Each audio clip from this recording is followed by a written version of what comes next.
Good morning, Austin. Wake up, get up, and pay attention. It's 9 a.m. and it's time for the only voice of reason on cable access, live from the studios of the Austin Community Access Center. It's the Atheist Experience. Okay, I screwed that up. You did fine, Vic. Hey, Vic. Keep it going. And today's guest, former host of the Atheist Experience, just back from his rejection from Fox from having his own show, Who Wants to Marry an Atheist? It's Ray Blevins.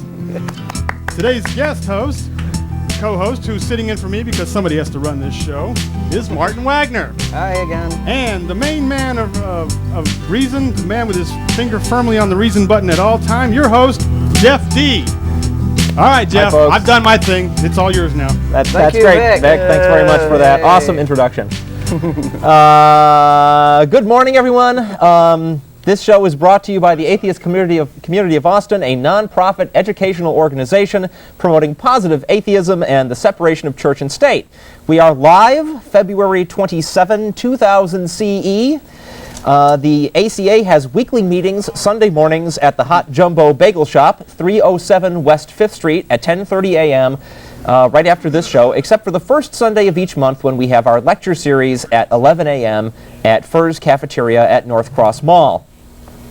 Our next lecture will be on March 5th. That's this very next weekend. That's right. Yeah. And we'll be hearing Don Lawrence, president of FACT, the Free Thinkers Association of Central Texas. So presumably it will go a little smoother than last week when we had the preacher. Wacky sermon.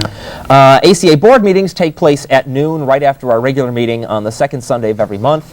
These meetings are open to all ACA members, but you can only vote if you're on the board of directors. The last board... we did have sort of a abortive board meeting last week. We lost our quorum when Ray had to run out early to do what? What important thing? I'm moving. Okay, all right. I bought a new house. That's important. Yes. So I guess our next board meeting will be the second Sunday of March.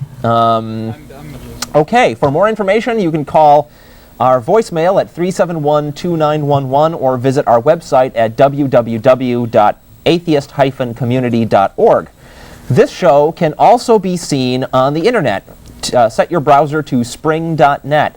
Tell your atheist and atheist-friendly friends and relatives out of state that they can see our show there. Or out of the city, because we're only coming through. Or out of the city. Yeah, we're only coming through in Austin. That's right. Tell your Christian friends, too. And tell your Christian friends, too, because, we welcome all viewers. And if you want to call our show, we got the... that's the voicemail number. There we go. If you want to call and talk with us, our number is 512-472-2255. And if you are calling long distance, make sure to tell our call screener so we can put you on the air as quickly as possible. All right. Hello, Jeff. Hi. Hi, Ray. Martin, as guest host, you get to do the news. Yes, and unfortunately I don't have so much this week. Most of what has been going on in the news in the last week or so you guys have already talked about, and it just seems to be mostly more election 2000 religious pandering of one form or another. But I did run across this pretty interesting science piece in yesterday's Statesman. From San Francisco, scientists mate human cells with circuitry in bionic chip. Don't look for the $6 million man just yet, they say, but researchers say they have found a way to mate human cells with circuitry in a, quote, bionic chip that could play a key role in medicine and genetic engineering. The tiny hair strand-like device combines a healthy human cell with an electronic circuitry chip. By controlling the chip with a computer, scientists say they can control the activity of the cell.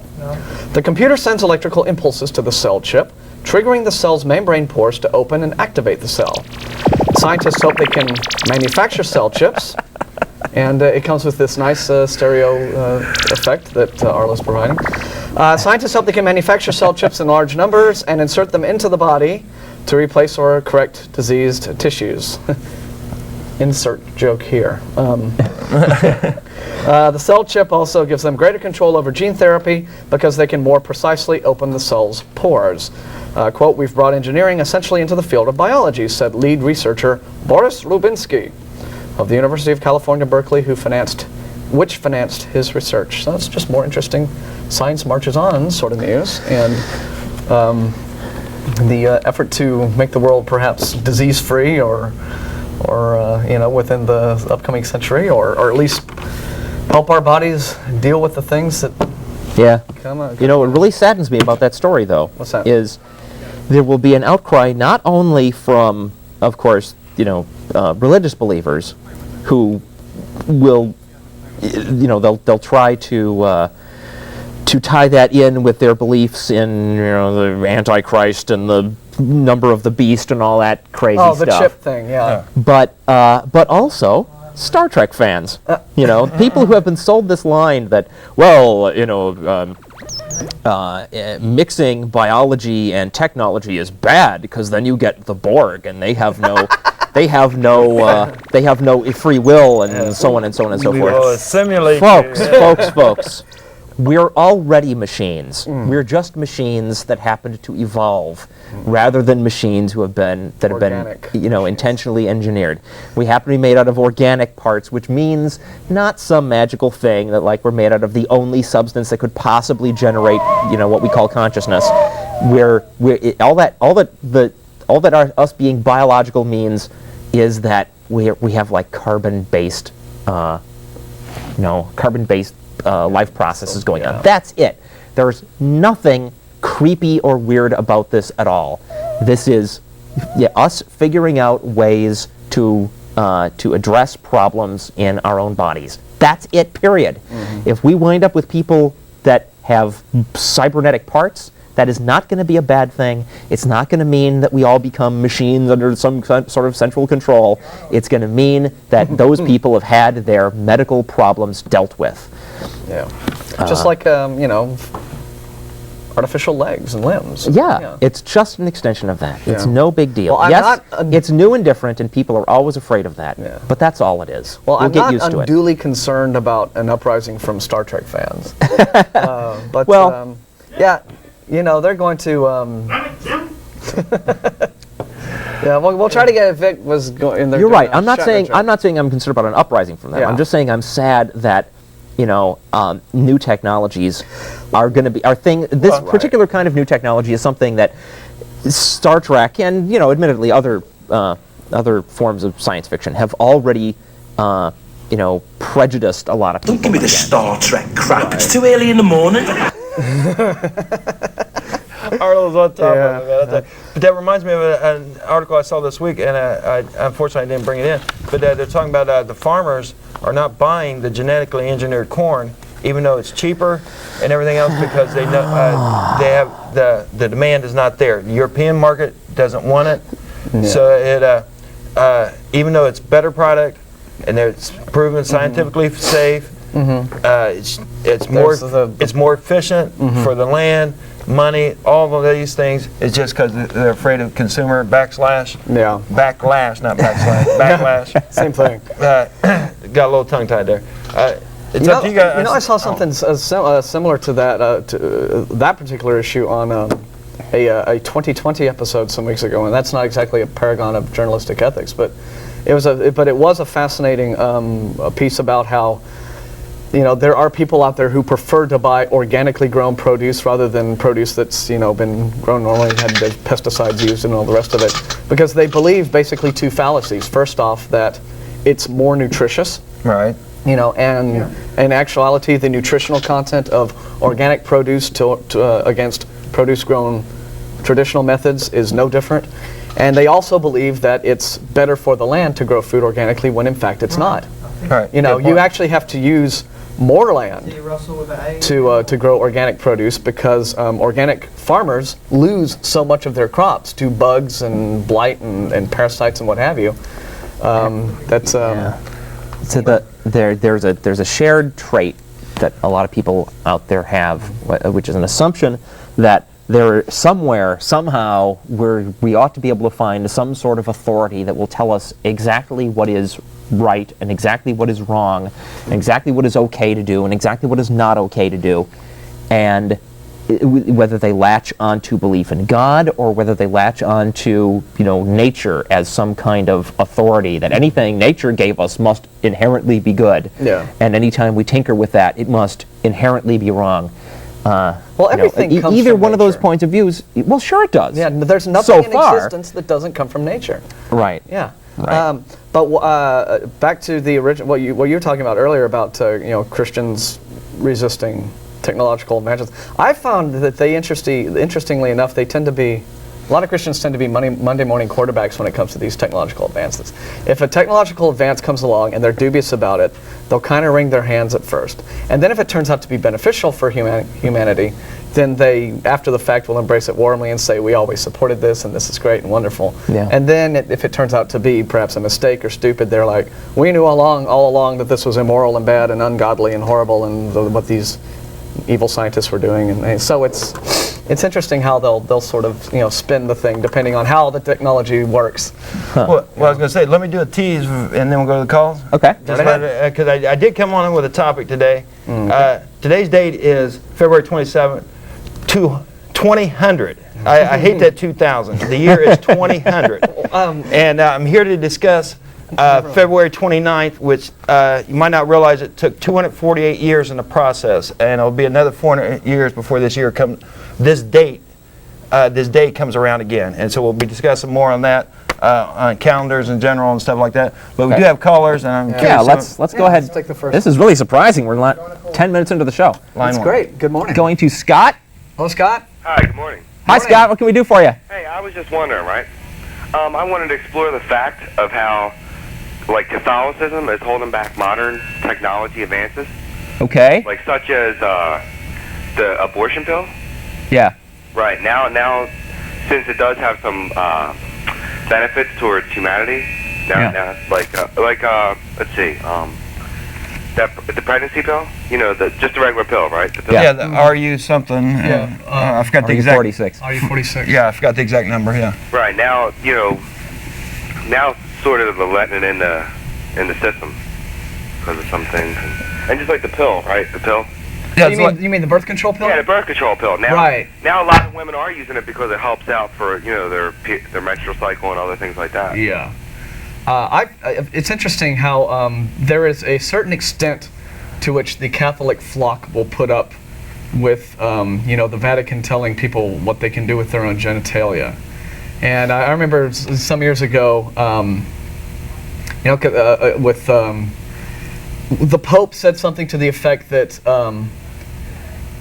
the Church would be willing to accept divorce among Catholic couples if the partners, once divorced, would abstain from sex for the rest of their lives. And never remarry. Unless they remarried. Oh, But they would okay. they could not have sex until. Hadn't heard this one. Well, this was some years ago. Oh, okay. And there's a massive, especially among Italians, for crying out loud. And, there was a massive outcry against I'm a this. They're like, this has gone way too. Come on. I mean, Yeah. be serious. Yeah. But it's interesting how the abortion is never once mentioned in the Bible. It is not a biblical issue whatsoever, and there is no biblical basis for the Christian anti-abortion. Well, okay. Here's my understanding. Okay, and I think this is where the root of the problem is. These pronouncements about birth control and divorce and all that stuff. This is coming not from the people that are actually trying to live as believers. This it's not like the masses of Catholics get together and petition the Pope to make RU 486 illegal. This is coming as a consequence of the attempts by the church leaders to formulate some kind of internally consistent philosophy. Okay, and their whole thing right now. The reason for underlying a lot of this is, we want to be consistent and we favor life, and so we should favor all life. And so they're making a big stink about capital punishment and abortion and all these things. And the problem with this thinking, of course, is once again they look in their Bible and they say, well, life is good, therefore we're going to not think about it anymore. We're just going to take absolutely every consistent position we possibly can. Anytime lives are endangered, we're against that. Anytime lives are promoted, we're in favor of that. And so we get all these wacky rules. Yeah, because you know what they I'm end up saying? having to apply it to every single circumstance, the same guideline. Right. When there are certain situations in which you can't be that black and white with it. I mean, Right. what about a It's part of- situation where, you know, if an abortion were not performed, the mother might die? Yeah. Or if a baby is so, you know, malformed with birth defects that even Right. if it is born, it'll die within But seconds. it's all assumptions. I mean, assuming that, for example, human beings have souls, right? Yeah. I mean, that's what's really underlying this whole assumption that Yeah. life begins at the moment of conception, right? Because otherwise, there's no obvious moment at which the theist can say, oh well, that's when the soul goes into the body. Well, You know. my So- understanding on the research that I've done, you're right, they didn't have abortion, but it was perfectly legal for the parents to kill a baby. If the father looked at the baby and said, that's not mine, you know, he looks like someone else or whatever, that was perfectly legal for him to go out and kill that baby. Oh, that's nice. And the Romans did not outlaw that till the 4th century. So through the time of Jesus, all the way, you know, several hundred years after that, it was perfectly legal for the parents to, you know, if it was a deformed baby, they would say it was a curse, and they'd go out and kill Funny the how baby. Joseph didn't catch on, huh? Yeah. Might I add something to this? Sure. The Bible, you said the Bible doesn't make reference to abortion. Actually, it doesn't make a reference against abortion. Right. But it does give the priests instruction on how to perform an abortion on a woman who is impregnated by someone other than her husband. It's I didn't know that. mixing Thank of you. dust, and it's supposed to make the dry womb and to make the woman miscarry. It even has the word miscarry. Also, there's parts where God makes women miscarry. Well, yeah. Right. How many references are there in Scripture to, you know, pregnant women having their bellies ripped open? Right, from being ordered by God to say, you know, Yes. you attack this city because they're my enemies, and Well, also kill they- every last one of them, and kill the children, and rip open the bellies of pregnant women. They kill the children after they're born all the time. Whatever. Yeah. Well, Well, let's go back. Scott, Yeah, you still Scott, there? Are you still there? Scott? Oh, yeah. Sorry I'm about that. Did we? we got a little sidetracked there. We do have a topic I want to get to sometime here. Anything else, Scott? Yeah, that was good. That was good. All right, thanks. Okay, thanks a lot, man. Thanks. All Sorry, right, let's hope do Russell and then we'll... Hope we eventually answered Scott's question. Yeah, Let's go to Russell. I don't think Scott had a question. Hi, Russell. Hi. Hi there. Good morning. Well, I originally called in just with a quick news story, but I also have a comment on this abortion in the Bible thing. Okay. Well, give us both, please. Let's see. First of all, on Bloomberg.com this week, there was a news story that said that a guy tried to sell his soul on eBay. We were talking about that. I have before that. the I show. have that story I was about to do. Okay, then I won't take That is. Go ahead, and, since you brought it up, let's go ahead and discuss it. What's the high bid on it? Well, he set a low bid of $5,000, and there were no bids. Yeah. But the eBay officials took the posting down because, and this is sort of a paraphrase, but they said there's no proof that the merchandise exists. Well, I have more details than that. Okay. Specifically, what they said was that if the soul doesn't exist, then the buyer wouldn't be purchasing anything, right? And they don't allow people to auction nothings. And if the soul does exist, then it would violate their prohibition against auctioning off body parts. But So they covered their ass either way. I just recognized your voice. You're Russell. Yes. Yes, thanks for calling. He's one of our members. Oh, okay. Yes. Is there something else, Russ? Yeah, there is. Yeah, go ahead on the abortion. I think it was what you Yeah, when I was in college, I actually heard a rabbi talking about this subject, and he pointed us to a passage in Leviticus. I think it was Leviticus, where there was a specific commentary on what to do if a man attacks a woman and causes her to miscarry, and the penalty for that is a fine or something like Yes, that. that's right. That's correct. And then he pointed us, and then he said, well, if you combine this with the concept that you must take a life for a life, this clearly means that causing a fetus to miscarry is not in the same category as taking something's life. logical conclusion. Yes. Yeah. Right. Interesting. Oh, well. Thanks for the input, Yep. Thanks for Well, calling, thank you Russell. very much. and we'll see you down at the bagel shop. See ya. Bye-bye. Yeah, we're good. We're getting that nasty. Yeah, guys, control you- room, Vic, we're having a lot of nasty clicks and. No, I mean this happens every now and then. That's Is there anything we can do? That's due to the phone lines. I think it has nothing to even do with the studio. I'm sorry, it sounds so That's- lousy out there well, on the phones. I'll ask folks. Brian again, but that's usually. All Yeah, right. I hope it's If going there's out. anything that can be done about that, let's do it. We don't have anybody else on the line right now, I'm hoping it goes out on the air better than what it sounds in here. Yeah. In my experience, it doesn't. I've seen tapes from shows like this. So anyway, sorry about that, folks. so Ray is here with some background on the whole leap year thing. Yes.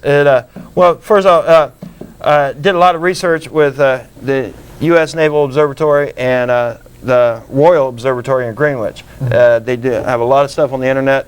We have some great stuff in our library, and a lot of it, not to blow my horn, been donated by me or whatever. But this has been a little side hobby of mine. I've done a lot of research on time and calendars and everything else through my year. So we have just to recommend a couple books out of our library. We've got one called Time Warps. It does excellent history of time, how we came up with the calendars and everything else. Got another one called Time Scale that goes into history and the way it presents. It's real interesting and tries. Then got the Timetable of History, which is really good because it separates it into like musical, religious, science, and it's a big timeline. And you go and you look this way and see what's going on in that year, religious-wise, science-wise, and all that. So these are all in our library. So all the members, that's free to any of our members. Oh, great. But I got this quote here from, this is from the Royal Observatory.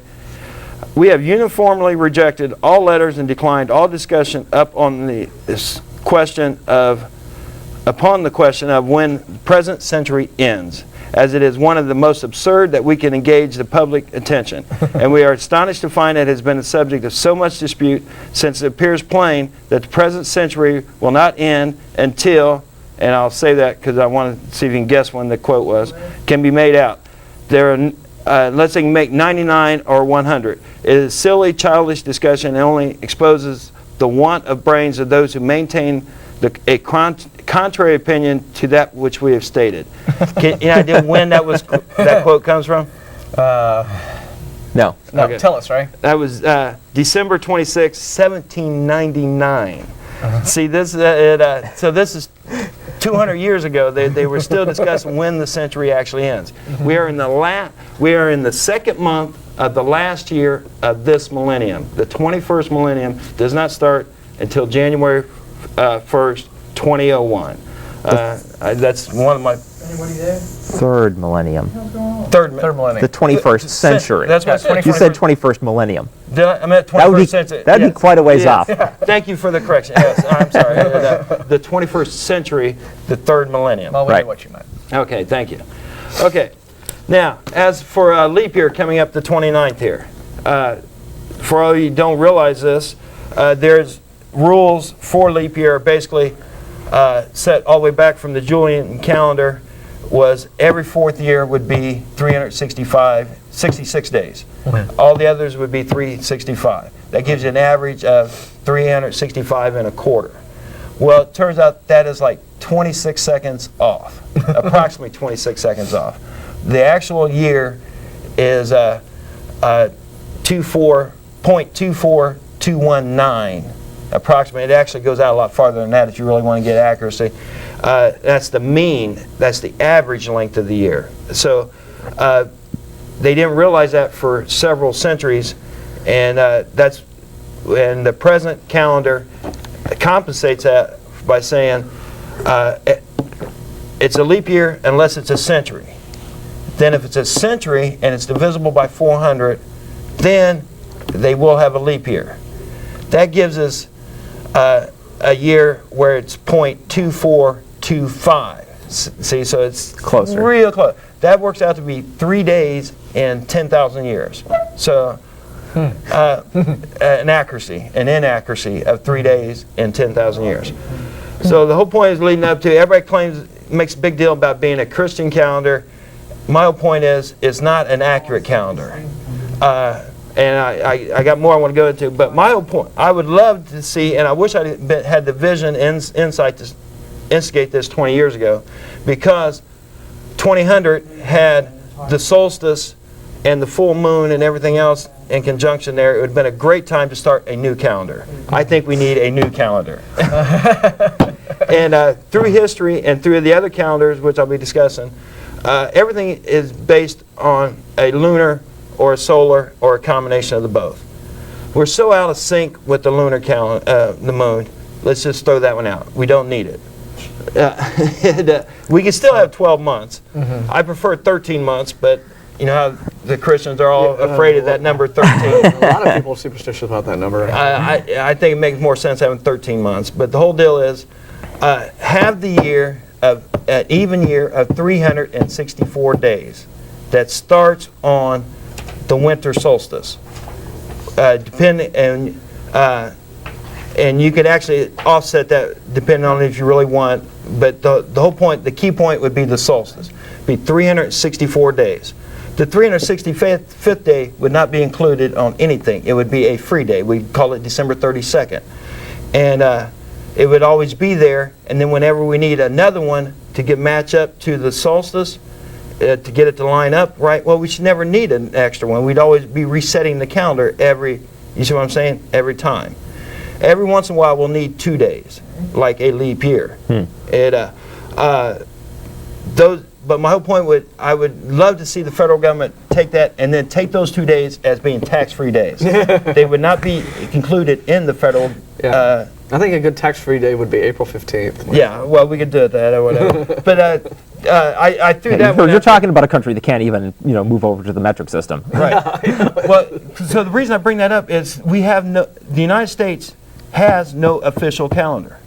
What we have is the leftover from 1752 when the English Parliament decreed that all colonies would adopt the Gregorian calendar, the one that we use now. Right. So it was 1752 is when we adopted that calendar. So the 29th, basically, what I'm saying, took 248 years in the making. This is the first time that we've had to use that rule since it came into effect. And we got another Russell. I thought it was just. Just to go into quick highlights there on a couple things I want to point out that I didn't realize. Like I say, the United States has no official calendar. There are several countries out there that do have an official calendar. Israel has the official calendar. It's the Hebrew calendar, right? Which is totally Yeah, it's like year 5,000 something for them. Yeah, but they have. I'll go in. They have multiple lengths. It's amazing. They go through a bunch of complications or whatever to get to the count. So they have like 6 different year lengths, and they have a leap month they stick in there every once in a while, 13th month they stick in, and everything else. So it's pretty amazing. But what I want to lead up to is there's actually been 3 major calendar changes through history that we have. The Julian calendar, when it first instituted back in 45 BC, it started right off the bat by inserting 90 days to reset the calendar back into the master seasons because it had gotten out of whack from the seasons. 1585, England adopted the Gregorian calendar then. That's when they realized that the Julian calendar didn't have the correct leap years, and that's when they inserted the 400-year rule. It was and Europe adopted it. It didn't spread through the world immediately, but a lot of Europe adopted it. They inserted 10 days in that calendar. They did not lose a day. They went from Friday to Saturday and inserted 10 days right in between them. You see what I'm saying? So the 7-day week was never interrupted, because I think they were afraid to interrupt with the Sabbath. Is the whole deal. Sure, yeah. You know what I'm saying? And they didn't want to. They didn't want to screw up anybody's Sunday. Yeah, that's what I think happened. But Go ahead. Still on the Jews? No. Oh, that's right. I'm sorry. The Pope sat down because they realized that Easter was coming. That's okay. Screwed up. And so that's when they did the research and found out the calendar was actually 10 days off. Okay. And inserted this other rule. Okay. So they had a 12-day weekend then at one point. No, like I said, no, they just dropped 10 days right out of the calendar from Friday to Saturday. Oh, I thought you said they they changed the number. Right, they from one day to the deleted 10 days. Right. Okay. So one was like the 7th, the next day was the 17th. Oh. Because they inserted the century rule too also. Up until then, every 4 years, even if it fell on a century, was still a leap year. They changed all that, and that's where they got the 10 extra days. Okay. So anyway, it didn't go worldwide until late. But the colonies were ordered by decree from England in 1752 to again they were 11 days off by the time they got around to it in 1752. So they inserted, but they did it. It went from Friday to Saturday. They did not interrupt the Sunday. You see what I'm saying? So we've had a 7-day week as long as history has been around. It's been a 7-day week. We haven't always had the days like this. The Jewish calendar doesn't say the day. What, the ancient Babylonians had a 7-day week? Yeah. Really? It, And that's because of what? The moon? the creation myth is scattered all through the world, and so there's controversy on exactly where that 7 comes from. Okay. The idea of it being a quarter moon has a lot to do with that. I thought most ancient civilizations used a lunar calendar. Right, and so a quarter moon. But anyway, anybody out there with archaeology or ancient history, not call us and straighten us out, please. But you see, with the a half a moon like that, and then you got a full moon, then half moon, and so the majority of them think that's where it came from. You see what I'm saying? Yeah. But anyway, you lost my train. Oh, the Jewish calendar didn't even have names for the day. They numbered. They had a date, the Sabbath, but the first day was number 1, 2, 3. Okay. And then I got research on where the days and all this, but. Shall we go to more calls? Yeah, I see some callers. Let's go to Thanks for hanging on there, guys. Let's go to Russell. Good morning. Morning, Russell. Good to see Ray on the show. Always a happy face. Thank you. Y'all don't have any philosophical objections to careful reading, right? I guess not. I went looking for what y'all are referring to. It's not in Leviticus, it's in Exodus. Got my curiosity up. 21:22. Okay. If men who are fighting hit a pregnant woman and she gives birth prematurely, but there is no serious injury, the offender must be fined whatever the woman's husband demands and the court allows. But if there is serious injury, you are to take life for life. So it's not quite the way you characterize it. Oh, it's serious injury to the woman. Is how I interpret that. Beg your pardon? Serious injury to the woman. not the baby. Is that what they mean? Well, That's how I interpret it. Yeah. I don't know how you get. I mean, I guess serious injury, period. it says actually, if you look in the New King James, it says, "But if any harm follows, then you shall give life." Oh, for life." sure. Okay, yeah. So yeah, there's my interpretation is if you is not the baby that they're concerned with, the fetus. They're talking about the woman. Is how I interpret that. But I guess if he just said if any harm follows, so I guess that means any harm to anyone. I would think that. What would is that? Reading, or else they wouldn't even make a big deal out of a pregnant woman. Yeah. Where is that in the Bible? He said Exodus 21:22. Okay, I don't know if I've got anything on that. Yeah. Okay. Thanks for pointing that out. And Where's that big fire starter Bible? We will do some more research. I have a quote right here. Okay. Yeah, I'm not sure which version I got this from, but it says, "When men strive together and hurt a woman with child so that there is a miscarriage, and yet no harm follows, the one who hurt her shall be fined. According to the woman's husband shall lay upon him, and he shall pay the judges as determined." That's completely different. Yeah, it sounds to me like if the baby miscarries, but if then it sounds to me like that is saying in the word harm is referring to the mother specifically, because they're already saying if she miscarries, it sounds like it's already dead. Yeah, they're saying like they're sort of taking it for granted that the baby has not going to survive, aborted or killed or something. But if the mother comes out of it okay, then it's just a fine. But if the mother, in addition to the baby, is seriously injured or killed, then. But this brings up an excellent point there. How many variations of the Bible are out there? Well, right, yeah. And so, which variation did you say you had, Russell?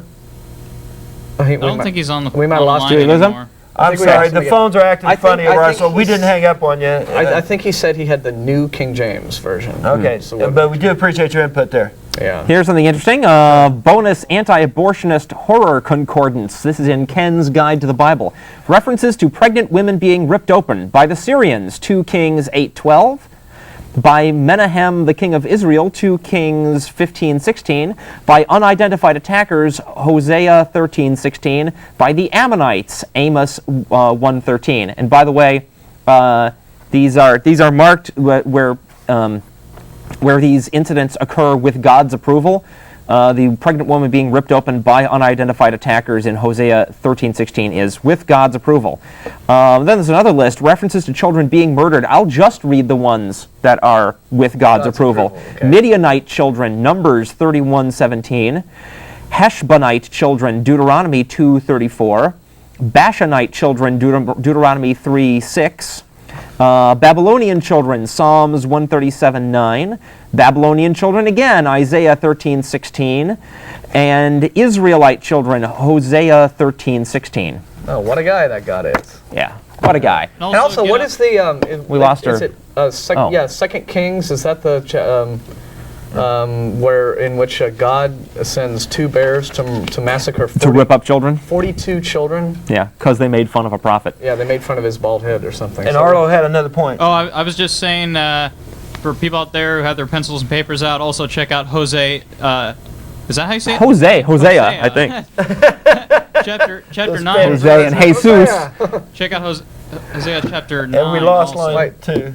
Hosea what? Chapter 9. You kept saying chapter 13. All the ones I'd read were in chapter 9, so it must be in both. So there's a bunch of chapter 9 then. It looks like we lost line 2, guys. Looks that way. Do you want to take the next one, or do you want to go back to your... Let's go on and do 3 real quick. Mike. We have a lot more. Mike? No, it's Joe. Joe. Hi, Joe. Hi, Joe Zamecki. Yeah. Interesting topic, abortion in the Bible. Well, it's not really a topic. The lead year is the We're all over the place, Joe. That's just the last thing we mentioned. Yeah. Oh, okay. Well, that's not the topic then. Okay, yeah. Are you watching us on the internet? Yeah, I'm having a little trouble, though. The audio kind of drops out every few seconds, but... We're having trouble here with the audio, too. Well, that's with the phone lines. Right, maybe 2 different problems, but, oh well. Are you trying that free internet? I mean, the free phone call I told you about? Oh, no, I'm still working on that. Okay. It's a little complicated. Sorry about that. No, that's okay. That's fine. But I wanted to make a comment, though. It's true that the Bible doesn't mention abortion. Now, that one or two quotes that talks about miscarriages, that's not abortion. Not Yeah, exactly. Right. And having a punishment for, like, guys fighting and accidentally striking a woman, right? Yeah. That's not abortion either. That is not what goes on at abortion clinics. You don't walk into a room with a couple of doctors fighting and then, like, they accidentally hit you and you lose your baby. Well, unless there's a bunch of, fundies and you're having a big, pro-lifers. Yeah, there's right. a big... There's nothing accidental about it. You went there because you decided that you were not prepared to give birth. Yeah. Right, So. and they didn't have that sort of thing back then, and it's understandable that they wouldn't include it in the Bible for that reason, because God can't be expected to predict the future at all. But I had something else also. This is from the February issue of the American Atheist newsletter, and this is a bit of Robert Ingersol, and he's talking about beliefs and what he goes on, and this is from the Dispatch in Pittsburgh in 1880. And he says, 2 men were disputing about the relative merits of a salve, a bomb, that they had for sale. One of them cut off a dog's tail and applied a little of the salve to the stump on the tail, and in the presence of the spectators, a new tail grew out. But the other man took up the piece of tail that had been cast away and put a little of his salve on the end of that tail, and a new dog grew from it. And the last heard of those 2 people were that they were quarreling as to who owned the second dog. He says something like that is what I would call a miracle. And then one more here from the Secular Review in London in 1884 by Robert Ingersol. Quote, a man by the name of Pollack was once superintendent of the mint in Philadelphia, where they printed money. He was almost insane about wanting to have God and the Constitution. In failing that, he got the inscription on our money, on the coins, in God we trust. As our silver dollar is now, in fact, worth only 85 cents, it is claimed that the inscription means that we trust in God for the other 15 cents. I like that, yes. Ingersol, the comedian. Okay. That being said, I need to get, and I'll continue watching online. All right, man. Great from here, Rick. Thanks for calling, Joe. Have a good day. You too. Take Bye-bye. it easy. Is that a new mic on line 1? No, it's the mic. Oh, he got cut off or something. Should we go back to him? Mike? Good morning, guys. Hi. Sorry, you got something happened. Nothing. Okay.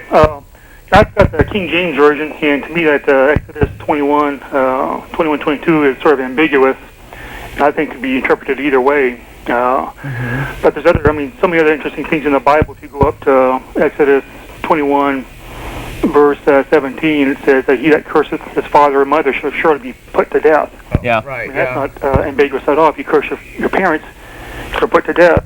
Mm-hmm. Yeah, that's also in Leviticus chapter 20, one of the many things that God will kill you for.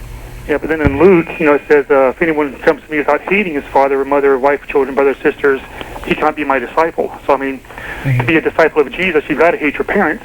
Yeah, I know. It's interesting how according to the Old Testament's rule, shouldn't Jesus have been put to death when he told one of his disciples, let the dead bury their dead? Don't worry about your dead father. Come follow me. Yeah. And he repudiated his own mother. He said, "Woman, what have I to do with thee?" So, right.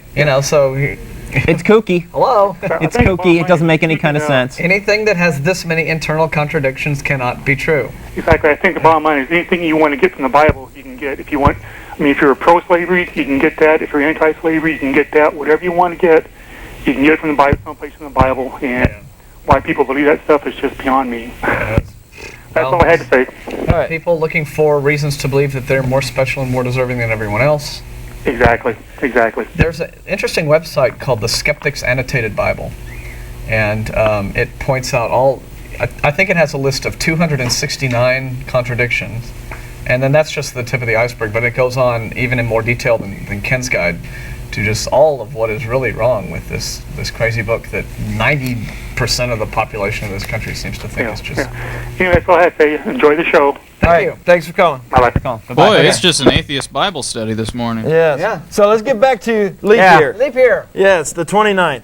And, so we got a leap year this year. Right. Whereas normally... Right, 1900 and 2100. At the turn of the century, you don't have a leap year, even though... It's divisible by 4. Even if it's divisible by 4. Correct. Huh. So one little thing, some little trivia tidbits here or whatever. Turns out there is an odd number leap year. There is. Think about it.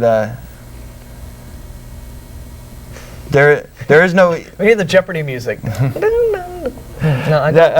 According to the research, 0. Since there is no year 0, 1 BC becomes a leap year.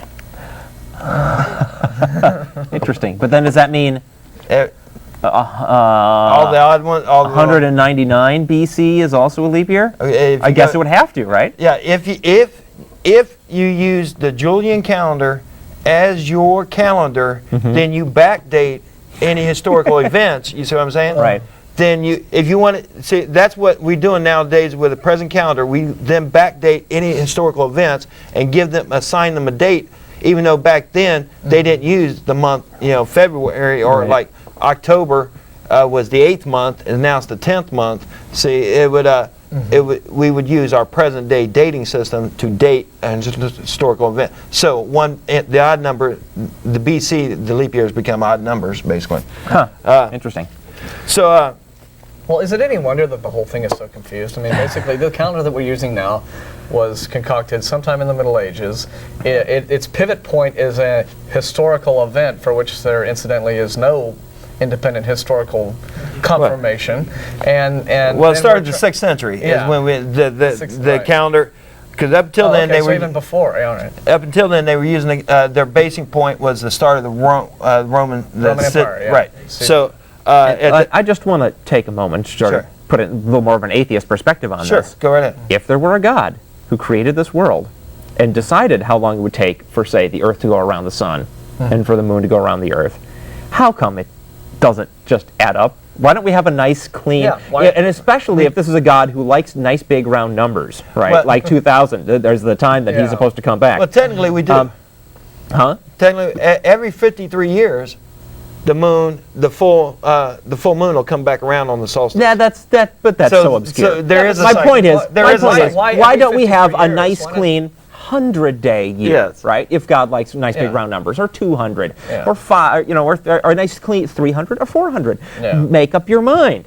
No, it's obviously something that just kind of happened, and here we are living in the middle of this system that came together by the natural forces just doing what they do, and now we like the nice round numbers, so we're trying to make everything add up right. And it's all us imposing it, and that's why it takes us so many calendars to try to do what would be a simple thing if it had been set up intentionally by some supernatural deity. But to continue on, because I have the details, you were speaking general. I'm sorry. I was. Yeah. Okay. So, in the 6th century. Let's segue right into this. I am rotten with Latin, so I'll use Dennis the Little was the astronomer, and he was at that time was ordered to bring Easter around and find out what the correct date on Easter was. Okay. And so he took historical references from the Roman calendar and coincided those, and that's how he came up with what he thought was the birth of Jesus. And so he's the one that started using the AD at that. So it was 532 is when the first calendar used the term AD was established. Okay. And Dennis the Little. Right. I just have this image of like this guy mini-me walking around with the stars. That's cool. No, we do not gnaw on our calendars. But he never used a 0 in his calendar, and he never used BC. Okay. So there was BC in the Came along later. in the 8th century, So there's a 300 at least year period just to get the rudiments of what we've got now, and the Gregorian, what's now known as our BC AD. Right. It took a long time coming here, and it was constantly fine tuning, Right. but the whole deal was try to get Easter to line up right. This is the one I don't understand. They put a lot of effort in getting Easter on the correct day. Well, to many Christians, that's even a more important holiday than Christmas. Yeah, so that was, but some of the more interesting tidbits that I found was, in 1884 is when we established 0 meridian. Okay. Well, that same treaty does not define the international date line. There is no such thing as the international date line. They refer to it as 180 degrees around, and so you have to offset the clock according to when was the international date line established? It's an implied. There's no treaty that uses the term international date line. Okay, so the international date line is just something that was the byproduct of coming up with like Greenwich Mean Time and doing everything. But I thought that was a neat thing because everybody talks about it. Ever since I was a kid, they talk about the international date line. It turns out that there's no legal formal one, and there's no formal one. Exactly. It's something that has to be there because of the way we've now set up time zones. But there's no international treaty or any other thing that actually defines that. So I thought that was really interesting. That's interesting. Yeah, that is. Then, like I said, we have some of the more interesting tidbits here that I found was just checking my notes real quick because I wanted to try to take a call while you. Yeah, please go right ahead. Next. Our biblically named fellow Jacob. Jacob? Yeah. Morning. How's it going? Fine. How are you doing? Pretty good. I had a comment about the Bible contradictions and everything like that. Sure. In my studying, I mean, I read the Bible a lot. Well, I'm a Christian, but and I've noticed that usually when people show that something is a contradiction in the Bible, usually they've actually taken it out of context somehow. Usually it happens linguistically. And I think an example would be the word hate in Greek. It's used in a context not necessarily to mean the opposite of love, but also to mean turn away from or to reject. So in a sense, what Jesus is saying in Luke 14:26, where he says, "Whoever does not hate father or mother is not worthy of me," is saying, "Whoever puts mother or father higher than me is not worthy of me." So I mean, it gets kind of grayer in that sense. But it's still kind of a... Yeah, no, I have two responses to that. One is, that is exactly the interpretation that one would expect religious leaders to come up with. Okay? Okay. That is exactly what I would expect somebody who really wants to believe this stuff to come up with when they go back and translate that word. Well, okay? And this attempt to play with context and say, well, in this context, it doesn't mean what it seems to really mean, is just word games on the part of believers to dodge responsibility for the words that are in their holy book. Well, I think that not going into the actual languages, the Greek and Hebrew, and the real meaning of it is also kind of dishonest. I mean, you can't say that... I don't think on the one hand we can have Christians saying this is the inspired word of God, and on the other hand saying, well, but really when it got translated, the words didn't come out to imply what was meant to be implied. You know, Yeah, and then expect to be taken seriously. Yeah, you would expect, especially if Christians who subscribe to the inerrancy doctrine can't really fall back on interpretations when there's something in the Bible that doesn't sound. How about the one about Jesus saying, "Take those who will not follow me and slay them in front of me with a sword"? How about that one? Luke 19:27. Matthew 27. Luke chapter 19, verse 27. Is that where he says, "I have not come to bring peace but a sword"? No. No, that's where he says, "Bring all those who oppose me," or something along those. Bring all those and bring them before me and slay them before me. Yeah. Yeah, that's a direct command to kill opponents. Got your Bible handy? Yeah, I'm right there. Yeah. Okay. Read it. Okay, he's reciting a parable. I mean, it's an example. What do you mean? What do you mean? Okay, Jesus taught sometimes by telling stories, right? Yeah. We know what a parable is. Who is the guy then, if it's not Jesus who's saying to bring people in front of him and kill them with a sword, who is saying that? Who is the character that Jesus is speaking in the voice of? It's a story with symbolic interpretation. Whenever Jesus there you go again. See, I mean, look, if he doesn't, Jesus' parables are very clear. He says, "Let me tell you the story about the it's not really that clear cut. He says the kingdom of God may be compared to this or whatever. It's always a comparison. It's never a direct order or anything like that. Well, I'm sorry, if there's anything in Christianity where it is a good idea to take people that don't agree with you and kill them. That's not what I'm saying at all, and that's not what Jesus was saying. Well, do you have Luke 19:27 in front of you? That's what he's saying. Howard, did you bring that freaking Bible in? Well, we have a Bible. We will look it up for you. But here's another. All this nonsense about, that he didn't really mean that. That was a parable. That's not rubbish. Rubbish. But let's talk about another aspect. Let's get back to what your original statement was, Jacob, about the context and things. Yeah, sure. That is, I can see where maybe there could be some instances in the Bible where you could make an argument along those lines. But there, for example, other areas where. And once again, I think for Christians who fall back on the inerrancy doctrine, this presents a real problem, in which the wording, just the wording of a particular passage, has a significitely different meaning than a different passage that is intended to describe the same thing. And for example, in Genesis, within the first 2 chapters of Genesis, there are contradictory accounts of the creation myth. Well, in Genesis chapter 1, it states, for example, that animals were created first. That's not what it says. And then man was created. Man and woman were created simultaneously. But in chapter 2 of Genesis, it says. Thanks, Howard. It implies that man was. You guys, sliding Bible across the floor. I happen to know that quote, though, but I'll let you guys read it. First in Genesis chapter 2, then the animals, and then woman was created from man's rib. Right. So those are two. Okay, what are we looking up? Luke 19:27. Luke 19:27. Those of my enemies not that I should reign over them, bring them here and kill them in my presence. And God did that. It doesn't say then God did this. Luke. And see, this even has the highlighted 19, 20. And okay. Read the context. And let's read start a few verses back just to satisfy the context. You said something. Okay. I'd much rather stay on my topic than be reading the Bible. I know, but you got it, guys? Okay, so he's talking about a nobleman in a far country. Okay, start with verse 11. Yes, I'm right. Okay. They're on a different subject. To do because. Okay.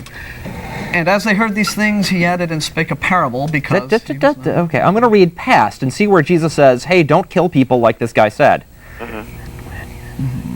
Okay. Now, is he not quoting the man in the story when he says slaughter them?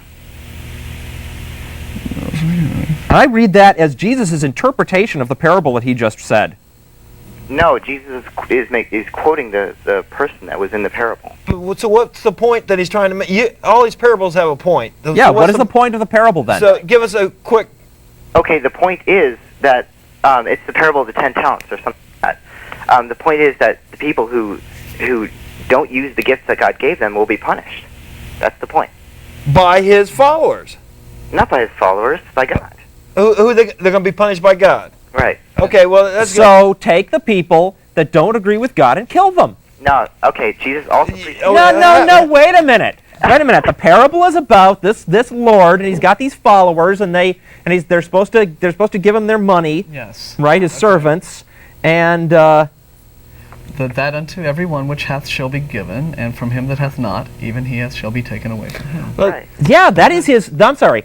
26 and 27 are Jesus' interpretation of the parable he just spoke. No. Now he may be. You can at best say he didn't mean literal death. He means the people that do what God say get to go to happy land, and the people that don't do what God say get to suffer eternal torment. At best, you can say that. I'm telling you, you guys are doing exactly what you condemn Christians for. Okay, How's that? go. How is All right, that? wait a We're minute. just trying to make clear. Show me where in the Bible it says that people who don't follow God get to go to heaven. Well, there are many. It says that God is just, right?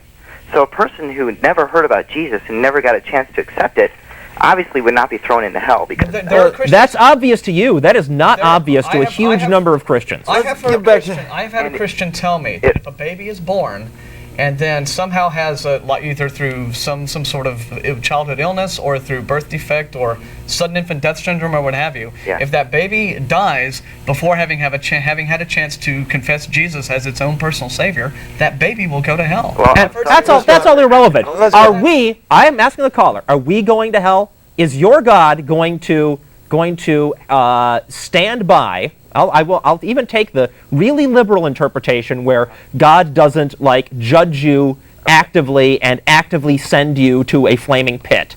Okay, I'll take the really liberal interpretation, which is that, well, there's two conditions you can be in after you die. One is you get to be with God and everything's really nice, and the other one is you don't get to be with God and everything's awful for eternity. Right. Okay? Okay. Are we, after we die, going to be in that condition where everything is awful forever? Well, I don't know, and here's why. It depends. No. You're a Christian. What does your religion say? My religion says that God is just, and it depends on the reason. Okay, let's go. Hang on. It depends on the reasons why you guys have rejected it.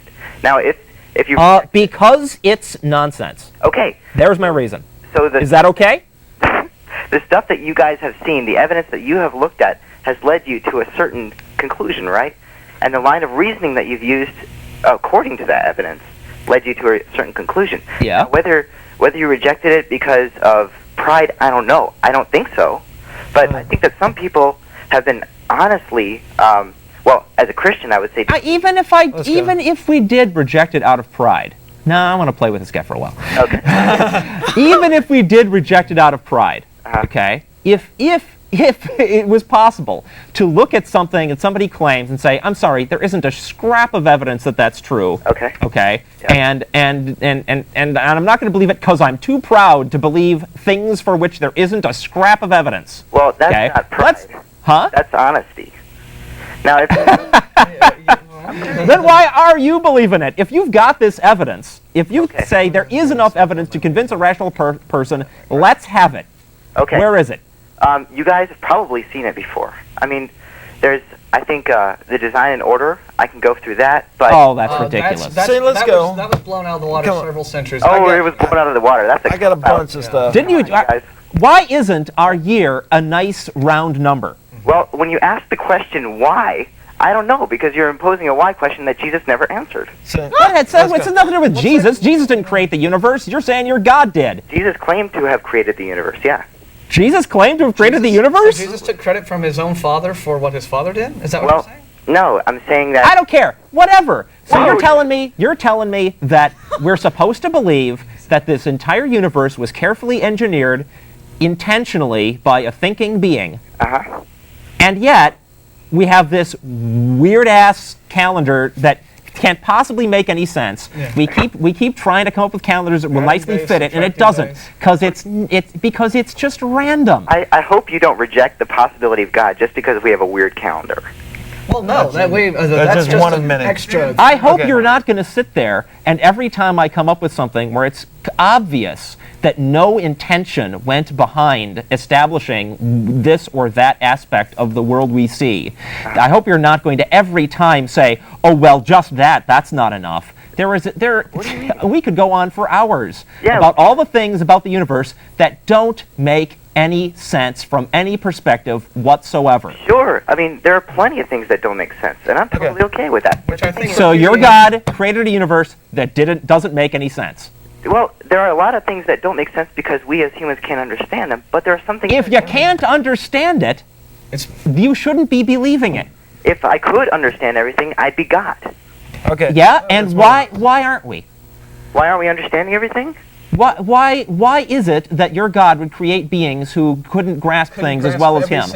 Why not? Plenty of things. Huh? There are plenty of things we can grasp. No, that's not my question. That's not my question. Why would he make us limited? Why would he make us... Why would he make us limited? Yeah. Because in order to make something unlimited, that unlimited thing would be God. So you're saying your God cannot create another God?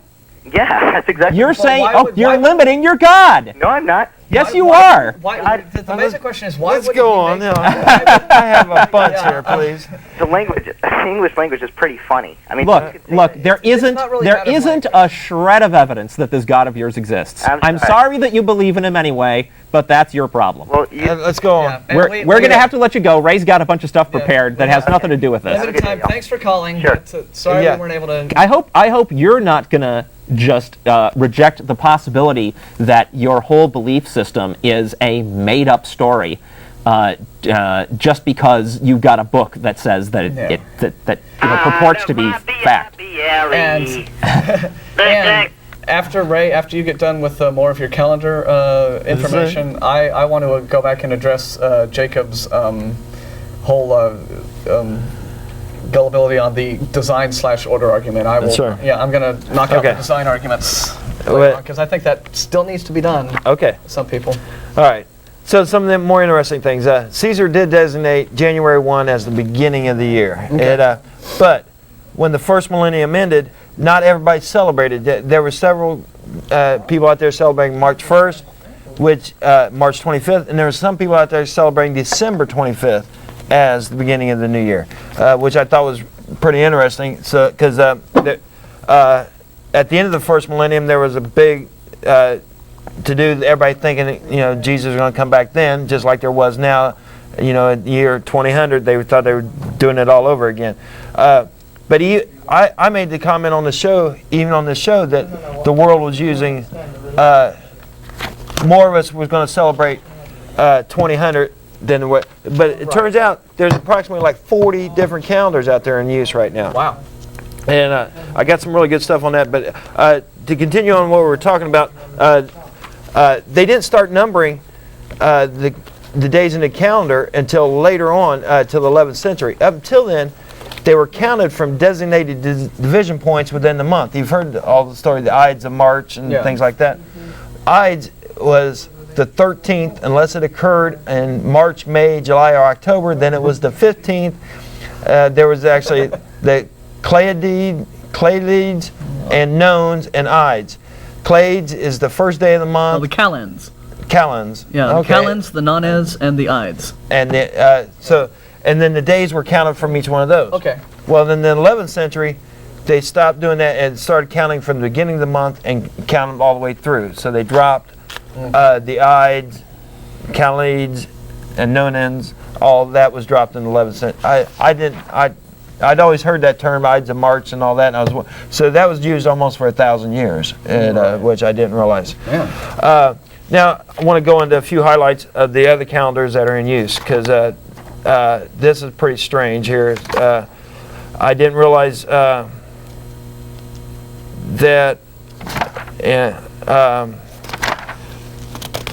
the Jewish calendar also, I got a bunch of stuff, the Hebrew calendar, to stand correct, not the Jewish calendar.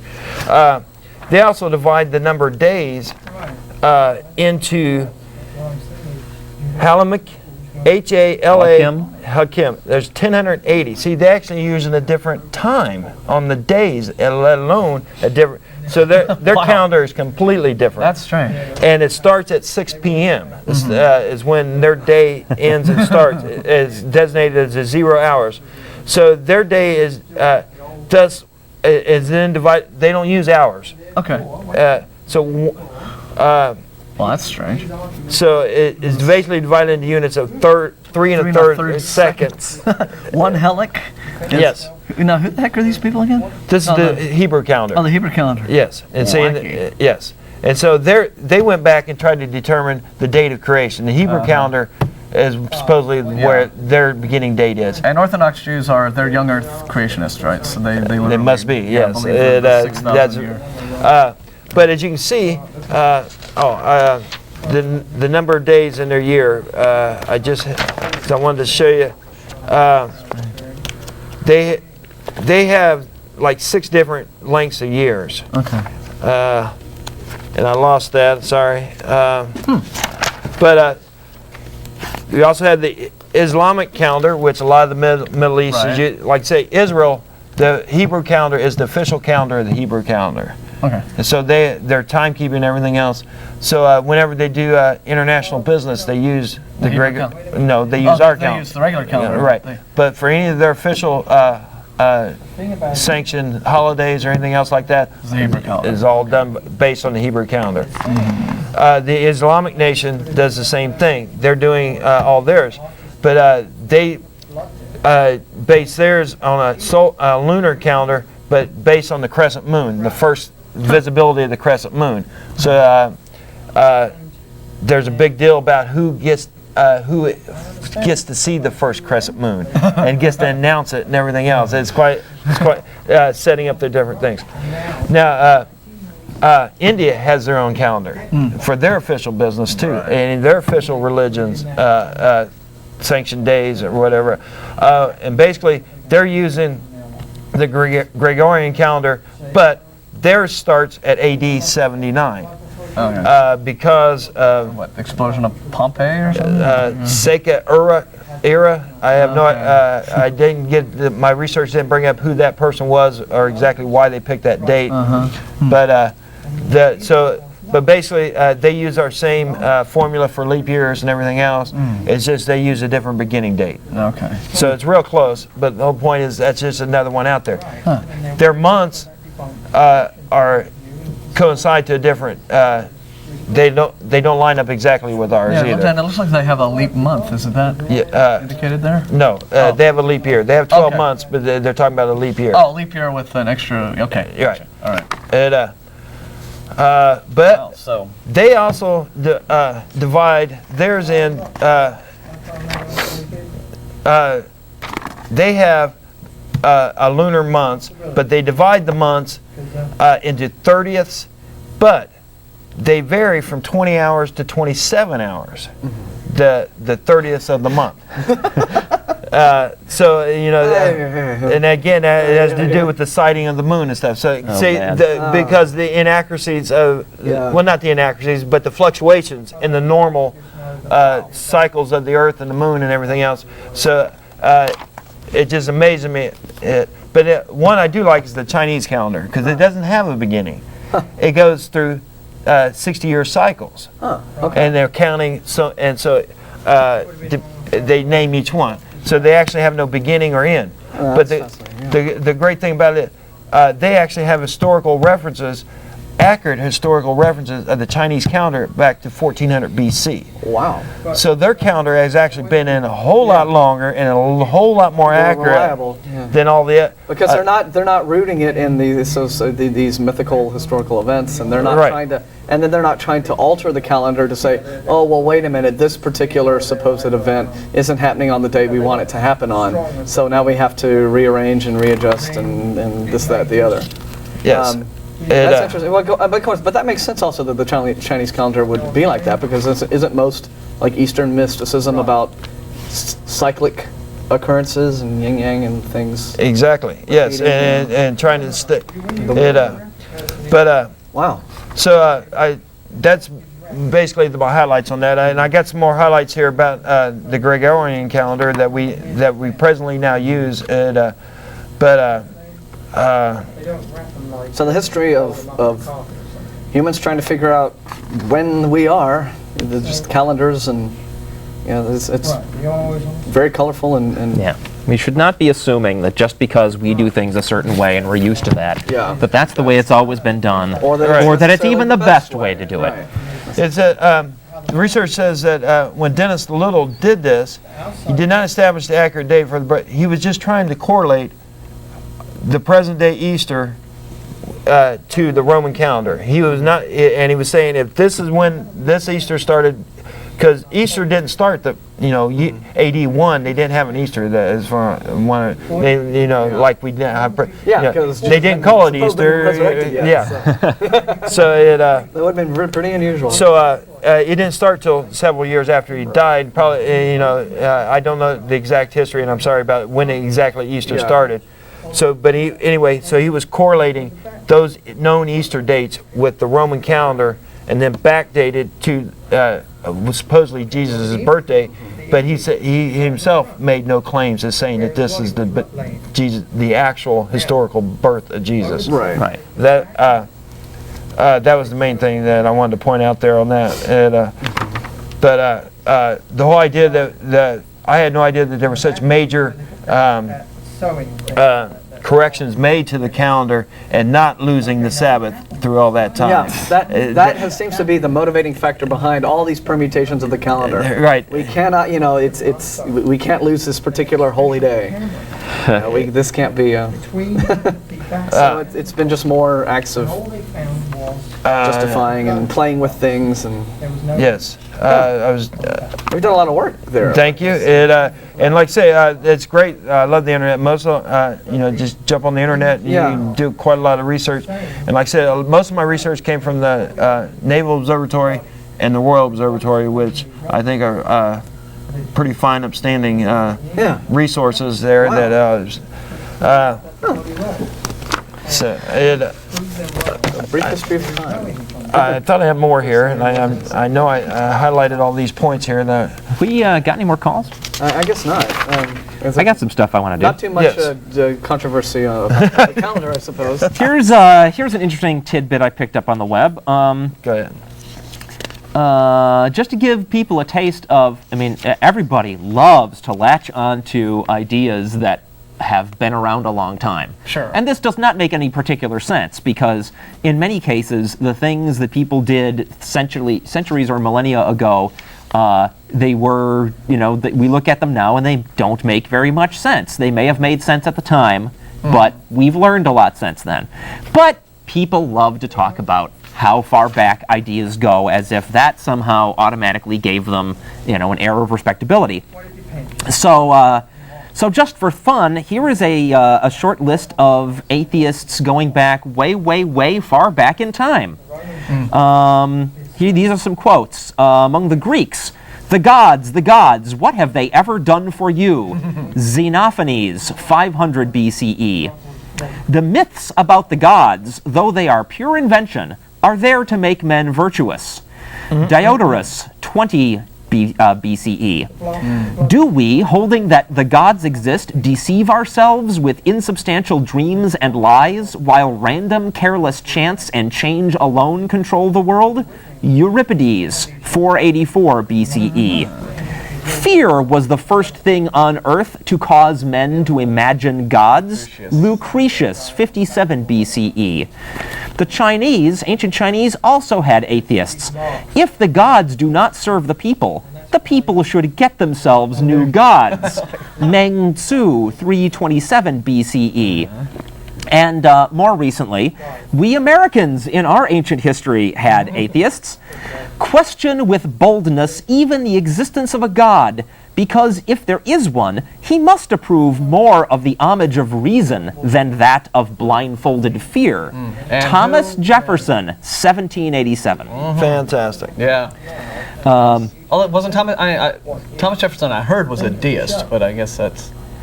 He was a deist. Yeah. That's correct. Right. Which is not Christian. Well, in fact, some of these other things could be interpreted as, well, they think maybe gods might exist, but they're certainly questioning them, and that's the issue. Skeptical point of view. Actually, I have not enough of that going on these days. No. Yeah, Arlo? Something I should bring in, I actually collected several quotes from several founding fathers, which, it doesn't show them as atheists or anything, but it certainly shows that not only were they not Christians, that some of them were against Christianity. Some of these are very... Oh, yeah. A lot of these deists were strongly opposed to Christianity in particular. Thomas Paine and this is really thought Christianity was a horrible travesty. And this is a particular outrage as to what there was one legislature was trying to pull last week in Kentucky. Yeah. By trying to basically legislate Christianity into everyone's lives by claiming that none of the founding fathers, all of the founding fathers were Christians. I've heard that. He said that there were no non-Christians, quote unquote, on the boats. Yeah. I think he said 98%. Or something like that. Yeah, missing of the fact, of course, that 100 years or a couple hundred years passed between the arrival of the first settlers and the Constitutional Convention. Right, and not to mention the Vikings back 1,000 years ago. Even if the Nina Pinta and Santa Maria or the Mayflower were chock full of theists and nobody else. Way more ships came than that, and lots of time passed, and a lot of new ideas spread through this country before the actual founding. And how dare they forget about the Native Americans? And of course, the Native Americans. Right. Let's not forget them. But they don't count because they're these, right. I just wanted to mention. Also, and while we're talking about skeptical attitudes toward God and gods, and what have you, I want to get back. If Jacob is still watching, or if he hasn't just thrown up his hands in theistic disgust, or any other Christians, this whole idea about design arguments for God. Sure. Okay. Design and order and what have you in the universe. This is constantly bandied about, particularly by fundamentalists, as this is their big evidence for the existence of God. It claims that intelligent design exists in nature. Okay, what there is in nature is order. There is evidence of order in nature. Okay? But the presence of order does not in and of itself indicate intelligent design. Okay? Now, believers might say, how can this be so? It's like this. In order to exist, okay? In order to exist, you have to exist in some form. You have to exist as something. Your molecules have to come together and be something. Otherwise, you're just nothing. Your molecules, you're free-floating molecules, and you're not something.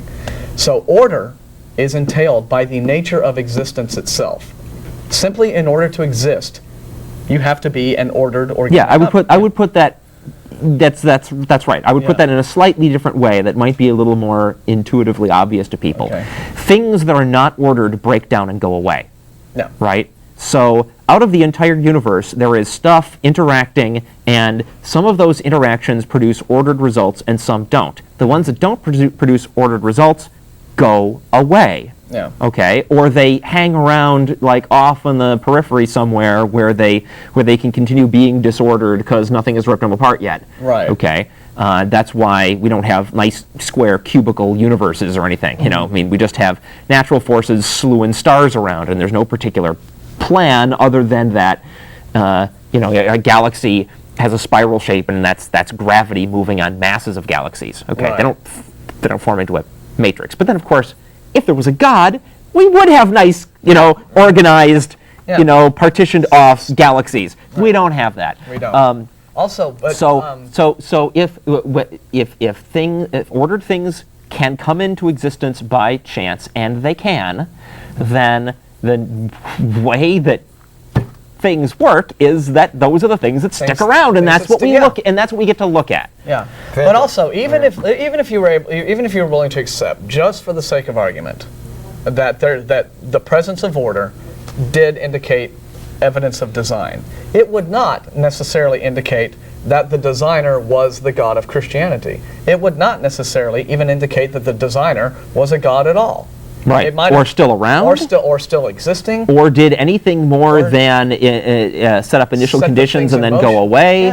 None of that. But more importantly, there is an emerging science called the science of complexity theory, which shows that we're being reminded by Howard behind the camera. The speed of light is 282 miles per second. If there was a God, it should have been something nice and even like 200,000. It's awful close to 300,000 Complexity theory shows that complex behaviors arise naturally out of the interaction of less complex systems. Yes. This is absolutely true, has been demonstrated, can be demonstrated for anybody who stops and takes a look at a demonstration, okay? Mm-hmm. And this is the truth that is the underpinning of evolution and all the other things that are apparent, design-like order in the universe. Right, and as Richard Dawkins says in Blind Watchmaker and some of his evolutionary writings, when theists and Christians say something like, well, human beings are far too complex a life form to have come about by chance. Yes, that's true. But we didn't start this way. Right. Every life form on this planet started as single-celled organisms percolating in the primordial ocean. And Now something came before that. Yeah, and we're still trying to figure out what that was, but it's hard because forms, we don't know exactly what the conditions were or exactly how that happened. But even those life forms are sufficiently simple to have come about by natural forces working in concert with matter. You know. Well, probably. Yeah. I mean, all the evidence is that is what is happening in the universe, is that natural forces are acting on things and order is emerging. That is all the evidence we have. This book is not evidence of anything. This is a bunch of claims. Yes. It's a bunch of As the days go by, we face the increasing inevitability that we are alone in a godless, uninhabited, hostile and meaningless universe. Still, you've got to laugh, haven't you? Okay, yeah, right. Well, we lit up the phone lines here. Yeah, we got some more calls. We'll take you in a second. But order and design, not the same thing. Okay. Just a couple things that I didn't point out. One of the other advantages of my calendar was because I'd love to see that happen someday. Yes. And like I said, if I just thought if I had the vision and the insight, I would start it back then with the idea that we could start the new calendar this year with the. But so anyway, we should call our new calendar Ray D. It's your 2000 Ray D. No, it would actually be 0. Right? Oh right, 0 Ray D. Okay. No 1, and no, there wouldn't be any 0. Anyway. But anyway, January 1st would always be a Sunday. So, and then it would go through, and then the odd number there, the no days or whatever at the end. So it always Sunday. January 1st would always be a Sunday, so you would not have to stop and think, well, what day of the week does February 12th fall on this year? Yeah. You would know every year February 12th would fall on the exact same day. Interesting. We could set our holidays, federal holidays, and everything else once and never have to set them again. Oh, I like it. And they wouldn't float. It wouldn't be a Monday holiday that floated. You know that the banks were always going to be closed on the same. Yeah. Okay, and then the other thing is the 21st century, because of the treaty that we signed in 1884, will start in Greenwich. That's 0 meridian. Will start there. Okay, 2001, well, January 1st, 2001 starts the millennium. Okay. This is the last year of this millennium. Okay, and that's we got a bunch of calls. I'm just happy that now that the big media event has passed, I have not had to hear the phrase Y2K in nearly 3 months. Yes. So sick of that. All right, let's take a bunch of calls. As many as we can. Andy. Hello. Quickly. Andy? Yes. Hi, what can we do for you, Andy? Back on this calendar thing, when you were talking about the Hebrew calendar, yes, is that the calendar that was being used during, I suppose, Jesus Christ's time? My research, yes. Okay, because I read an article from a book I checked out here at the Austin Library. It was a funny article, but the guy was ripping into the 3 days that Jesus Christ took to die. Right. If the day starts at 6 p.m., he did a breakdown from that time, and it doesn't make sense. The 3 days don't work. Right.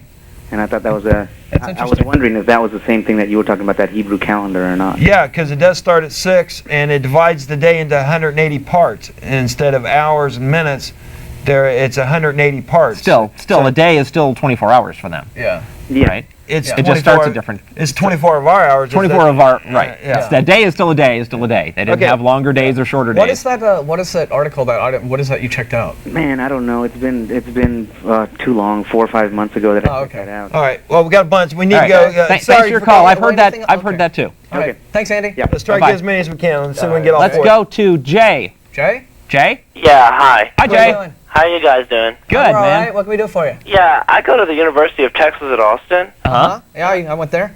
Yeah, and there's a lot of atheists around. You know, I'm an Indian American student. You know, from like India. Okay. And it's really hard for me because like it's because I don't really believe in God either. And I'm atheist, but like if I want to explain to like my parents such a sort of thing, I mean, what kind of things should I tell them? Well, that's a real tough question, and what you really need to do is decide for yourself how you want to handle that. I guess I told my parents are both Methodist ministers. Oh my goodness! And I told them that I was an atheist in a not very manner? Not a very carefully thought out manner. They basically stumbled on it on my webpage. Okay? And The internet. and I'm sorry that it worked out that way, but I'm really glad that I went public with my atheism so they could find out, because I felt really bad about myself pretending to go along with their religion when I thought it was a crock. Well, see, another thing is, with Indian parents, they're normally going to think that just because I don't believe in God, that I believe in the devil. Right. No, that's true of Christians too. Yeah, well, you just have to tell them that When they think atheist, they think satanic. Right. And that's not always the case. But it's not ever the case. I was going to say, I wanted to invite you to the bagel shop.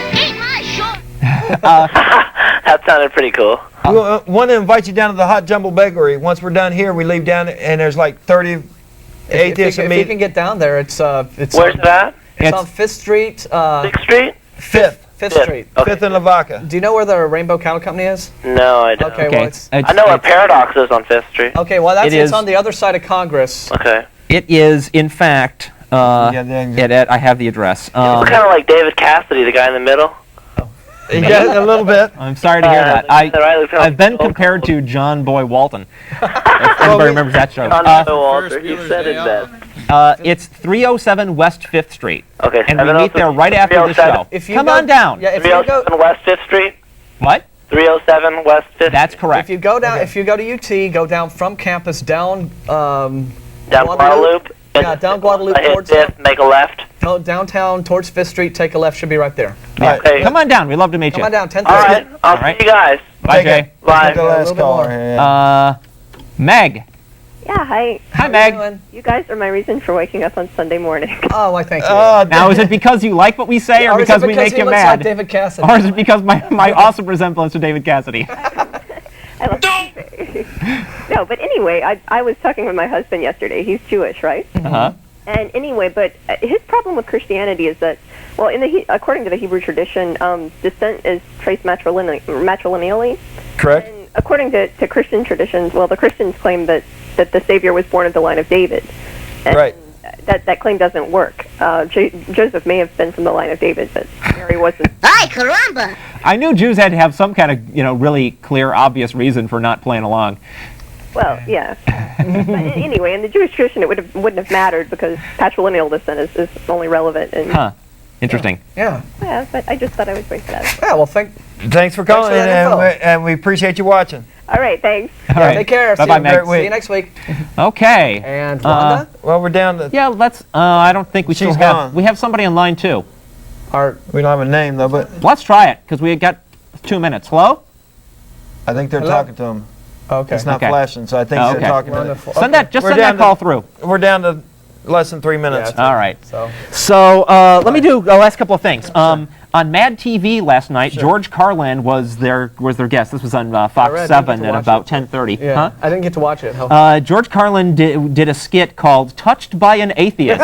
George Carlin is an atheist, and the skit was a parody of the Touched by an Angel show, where the two angels are like hovering over this guy who's about to die, trying to get him to repent so he can go to heaven.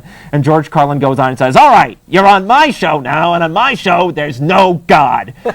And he sows dissension between the angels by pointing out that the white actress who plays the main angel gets paid twice as much as the black angel. So they get mad at each other and leave. And then he says, "You want to know where heaven is? It's this strip club up by the airport." And he takes the sick guy with him to go enjoy his last few hours with strippers. And then it says, "And coming up next week," and there's like George Carlin and the Pope.